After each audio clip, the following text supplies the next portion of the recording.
Coucou, j'espère que vous allez bien. Alors aujourd'hui dans cette vidéo, nous allons parler d'endométriose et des symptômes qui doivent vous alerter. Alors le premier symptôme, the number one, ce sont les règles douloureuses. Alors c'est absolument pas normal d'avoir des règles douloureuses. Je le dis et redis, ce n'est pas normal. Donc c'est un des premiers symptômes qui doit nous alerter. En deuxième position, nous avons les troubles digestifs. Alors, pour celles qui ont de l'endométriose ou celles qui soupçonnent avoir une endométriose, selon votre alimentation, vous ressentez tout de suite l'endobélie. C'est ce petit ventre-là, comme un ventre de femme enceinte, alors que pas du tout, juste que vous avez mangé du gluten ou alors que vous avez bu du lait ou quelque chose à base de lactose.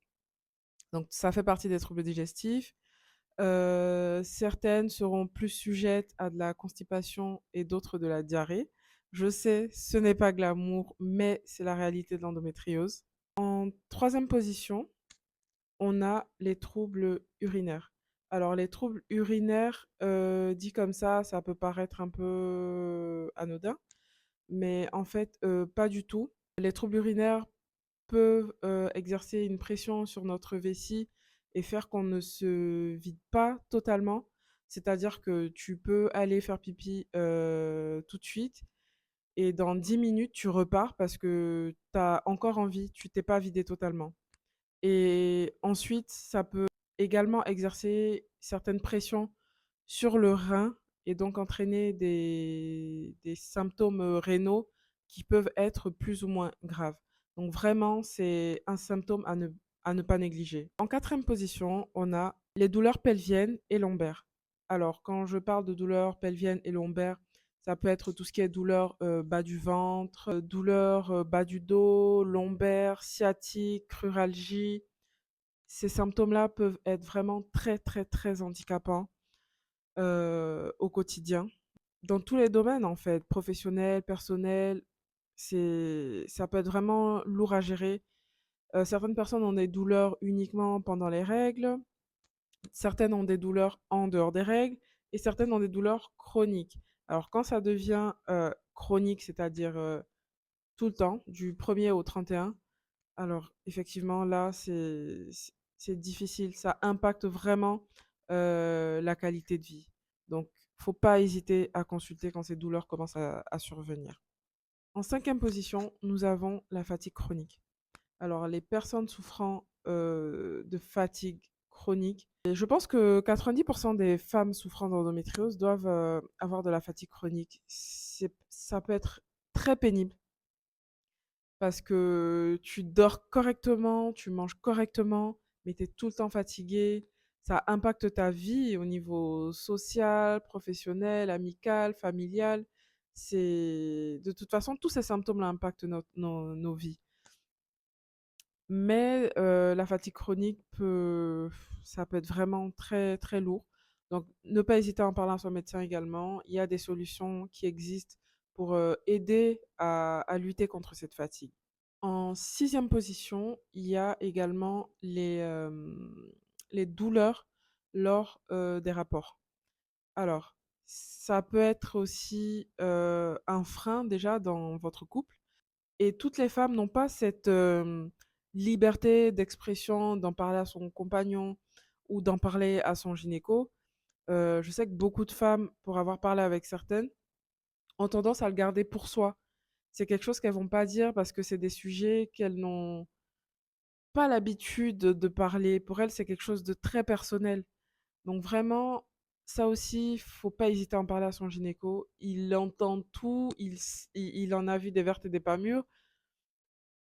Donc ne soyez pas frustrés. Ne soyez pas frustrés d'en parler à votre médecin, d'en parler aussi à votre compagnon. Vous pouvez trouver des solutions. C'est vrai que quand on va voir le gynéco, on n'en parle pas de ce genre de choses. Excepté si lui-même pose la question, à ce moment-là, la patiente va s'ouvrir et en parler. Sinon, d'elle-même, je pense que c'est rare parce que pour elles, c'est quelque chose de très personnel et parfois elles en ont honte aussi. Donc, n'ayez pas honte, ne soyez pas gênés, Encore une fois, ce sont les réalités de l'endométriose et malheureusement, il faut faire avec. Donc le mieux, c'est d'en parler et de trouver des solutions.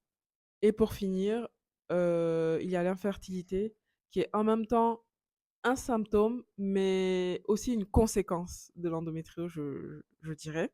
Parce que beaucoup de femmes souffrent d'endométriose et savent que ça peut être compliqué plus tard pour avoir des enfants. Pas toutes les femmes, hein. Mais certaines ne savent pas du tout qu'elles souffrent d'endométriose parce qu'elles n'ont pas forcément de douleurs, handicapantes qui qui les poussent à aller voir un médecin. Donc à ce moment-là, c'est vraiment, au moment d'avoir un désir de fonder une famille que, ben, là, elles se rendent compte que, ben, c'est compliqué. Elles vont consulter le médecin qui fait faire des analyses et ces analyses révèlent qu'elles ont une endométriose. Et n'oubliez pas que l'endométriose est généralement détectée 7 ans trop tard. Donc c'est vraiment dommage, c'est votre vie. Si vous avez, moi je dirais, à partir de 2, 3 symptômes de cette liste, n'hésitez pas à aller consulter votre médecin. Vous lui dites, voilà, j'ai ces symptômes-là. Est-ce que c'est possible de faire, un bilan d'endométriose pour écarter la maladie?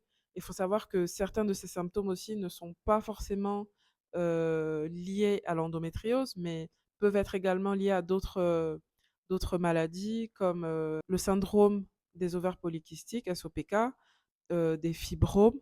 Donc, vraiment, si vous avez des symptômes, n'hésitez pas à en parler à votre médecin afin de trouver quelle est la cause et surtout être, vite pris en charge. C'est vraiment important pour vous, pour votre santé, pour votre vie en général, en fait.